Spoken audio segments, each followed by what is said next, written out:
தேர்தலில் போட்டியிடுறது உங்களுக்கு ஒன்றும் புதுசு கிடையாது. ஆமாம். ஏற்கனவே திமுகவில் இருந்தவர். கிட்டத்தட்ட 20-30 வருஷம் திமுகவில் ஆமாம், இருந்தீங்களா? இருந்தேன். அதுக்கு பிறகு சுயேட்சையா ஒரு 40,000 ஓட்டு வாங்கியிருக்கீங்க போலூர் தொகுதியில. ஆமாங்க. சார் இந்த ஒரு 20 நாட்களுக்கா பிரச்சாரம் பண்ணிட்டு இருக்கீங்க தொடர்ச்சியா. ஆமாம். தேர்தல் தேதி அனௌன்ஸ் பண்ணது எப்படி இருக்கு சார் கிரவுண்டு? என்ன என்ன சொல்றாங்க மக்கள் எல்லாம்? ரொம்பவே மக்கள் விழிப்புடன் இருக்காங்க. நம்ம 5 வருஷமாக நம்ம வீண் பண்ணிட்டோம். ஒரு வேட்பாளரை தேர்ந்தெடுத்து நம்ம வந்து பார்க்குறது கிடையாது. ஓட்டு மட்டும்தான், அது கூட அவர் வந்து கேட்க மாட்டார்.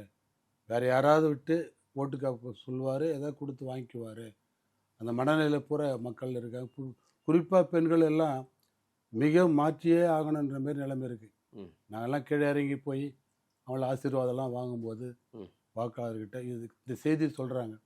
நிச்சயமாக நீங்கள் ஜெயிப்பீங்க போங்க அப்படின்ற மாதிரி சொல்கிறாங்க. அதனால் எல்லா காலத்திலும் யூனியனும் சரி, மாநகராட்சியிலும் சரி, நான் வாக்கு கேட்குற போகிற இடத்துலையுமே எல்லாம் எழுச்சியாக இருக்கேன்.